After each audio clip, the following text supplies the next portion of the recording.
विजयपुर की भी कर लेते हैं। विजयपुर की बड़ी सीट है क्योंकि कांग्रेस छोड़कर रामनिवास, जैसा कि हम आपको बता चुके हैं, रामनिवास रावत कांग्रेस छोड़कर बीजेपी में आए। बीजेपी ने प्रत्याशी बनाया, कांग्रेस की तरफ से मुकेश मल्होत्रा को मैदान में उतारा गया। सबसे बड़ी बात यह है कि जब वोटिंग हुई तब खूब बवाल हुआ, खूब शिकायतें आई, खूब चर्चाएं हुई। यह भी कहा गया कि फर्जी वोटिंग हुई है, यह भी कहा गया कि वोट नहीं डालने दिया गया। इसके बावजूद अच्छी बात यह थी कि वोटिंग परसेंटेज अच्छा निकलकर सामने आया। तो किसकी जीत होगी, यह एक बड़ा सवाल है, लेकिन इसी सवाल का जवाब हम तलाशने के लिए आज आपके सामने मौजूद हैं। तो विजयपुर में किसकी विजय होगी, कांग्रेस के मुकेश मल्होत्रा या रामनिवास रावत? शिवकांत आचार्य हमारे विजयपुर से हमारे सहयोगी हमारे साथ जुड़े हुए हैं, उनके पास चलते हैं। शिवकांत, क्या कुछ आपने देखा और क्या चीजें, स्थितियां जो हैं वो बनती हुई नजर आ रही हैं? उपचुनाव का नतीजा किस तरफ? पुरी जी, आपको बता दें कि वोटिंग परसेंट तो 79% रहा, लेकिन पूरे चुनाव भर हमको हिंसा की घटनाएं भी देखने को मिली। वहीं कांग्रेस ने लगातार आरोप लगाया है कि आदिवासियों और जाटव समाज के वोटर को वोट नहीं डालने दिया गया जिस दिन मतदान था, और ये वोटर मुख्यतः कांग्रेस के फेवर के माने जाते हैं जो मुकेश मल्होत्रा को वोट करते, लेकिन वो लगातार कांग्रेस का आरोप है कि उनको वोट डालने से रोका गया। वहीं उनके सामने मुकेश मल्होत्रा वो थे जो पहले तो बीजेपी के मेंबर रहे हैं, लेकिन पिछला चुनाव निर्दलीय चुनाव लड़कर भी 45,000 वोट उन्होंने पाए थे। उनके सामने है कांग्रेस के ही पूर्व कद्दावर नेता रामनिवास रावत जो 6 बार के लगातार के विधायक रहे हैं और उनका वो गढ़ माना जाता है। तो कांटे की टक्कर है दोनों प्रत्याशियों में, और कांग्रेस का दावा भी है कि हम विजयपुर सीट को 100% जीत रहे हैं, और वहीं बुधनी में जो है अप्रत्याशित परिणाम आएंगे। लेकिन देखने वाली बात होगी कि जब 23 तारीख को परिणाम आता है तो क्या रिजल्ट निकलता है। लेकिन आप कह रहे हैं कि 6 बार से चुने जाते रहे, तो विजयपुर में अनुमान क्या लगाया जा रहा है?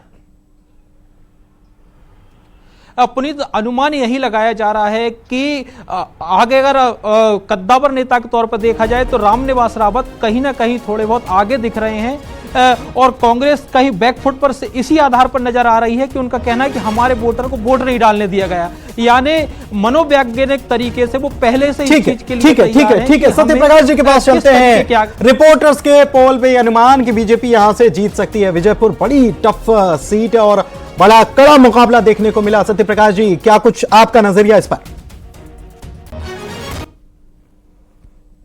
मध्य प्रदेश छत्तीसगढ़ की तीनों बाईपोल वाली सीट्स में सबसे हॉट सीट, या यूं कहें कि सबसे ज्यादा इंटरेस्टिंग सीट कोई रही है तो विजयपुर रही है।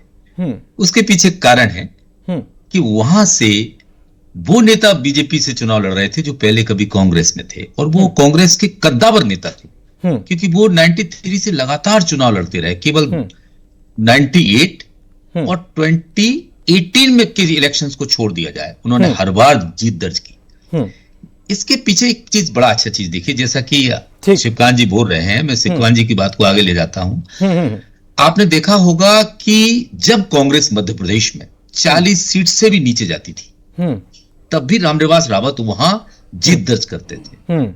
तो कहा यह जा सकता है कि कांग्रेस के प्रति मध्य प्रदेश का रुख भले ही जनता का नीचे रहा हो, लेकिन रामनिवास रावत की दबदबा कायम है, उनका दबदबा जो है अपनी सीट पर बरकरार है, अगर आप ये कहें तो ठीक है। मैं आपके पास आऊंगा, लेकिन बुधनी की हम बात करेंगे, बुधनी की भी बात कर लेते हैं। समय थोड़ा सा कम है सर, बुधनी की भी बात कर लें। बीजेपी ने अपने पूर्व सांसद रमाकांत भार्गव को मैदान में उतारा, कांग्रेस ने राजकुमार पटेल पर दांव चला, और वहां पर क्या अनुमान जताया जा रहा है यह भी जान लेते हैं। देखिए, यहां पर बीजेपी की जीत का अनुमान है, सिलसिला बरकरार रह सकता है। रमाकांत भार्गव की जीत का अनुमान है। प्रदीप हमारे सहयोगी हमारे साथ जुड़े हुए हैं।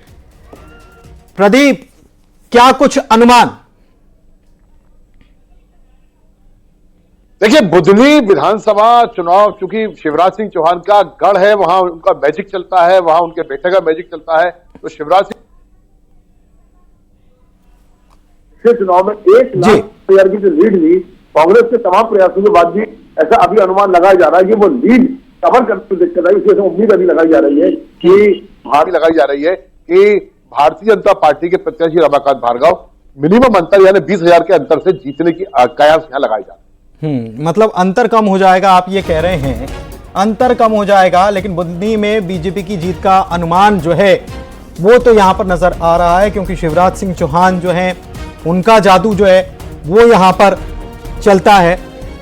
और रमाकांत भार्गव को टिकट दिया तो उनकी जीत का अनुमान लगाया जा रहा है। और सत्य प्रकाश जी के पास फिर से चलते हैं। सर, आप अपनी बात को, पुरानी वाली बात को भी पूरा कीजिए और साथ में इस पर आपका कमेंट, लेकिन शॉर्ट में सर, थोड़ा समय कम है जी।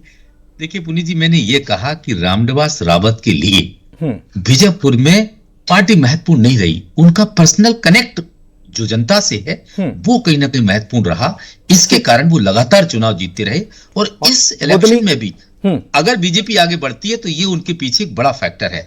दूसरा, बुधनी में देखिए, बुधनी बड़े लंबे समय से भारतीय जनता पार्टी का गढ़ है। साथ ही देश के कद्दावर नेता शिवराज सिंह चौहान की साख भी वहां पर दांव पर लगी है। लेकिन मध्य प्रदेश में बेहतरीन चीज है कि मुख्यमंत्री मोहन यादव की जो दौड़ है, कहीं ना कहीं वो, या उनकी जो रेस है वो रुकने वाली नहीं है। ऐसा मुझे इन दोनों चुनाव के रिजल्ट में भी दिख रहा है। चाहे 29 लोकसभा चुनाव रेस रुकने वाली नहीं है। आप इशारा कर गए, आप इशारा कर गए, ठीक है, आप इशारा कर गए कि ये रेस रुकने वाली नहीं है, मतलब जीत का सिलसिला जो है वो बरकरार रहेगा। और महाराष्ट्र के एग्जिट पोल की बारी आ गई है, महा एग्जिट पोल की बारी आ गई है। वहां पर महाराष्ट्र और झारखंड में चुनाव खत्म हो गया, वोटिंग हो गई।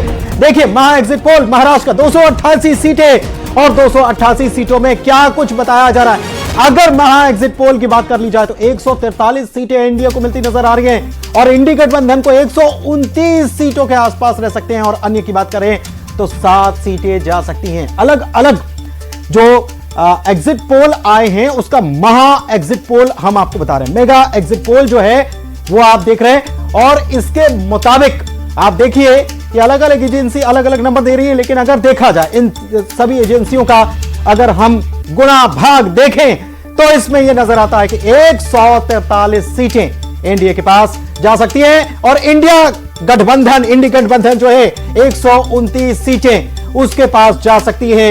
यह महा एग्जिट पोल बता रहा है। और स्पेशल रिपोर्ट में फिलहाल के लिए बस इतना ही, दीजिए इजाजत, नमस्कार।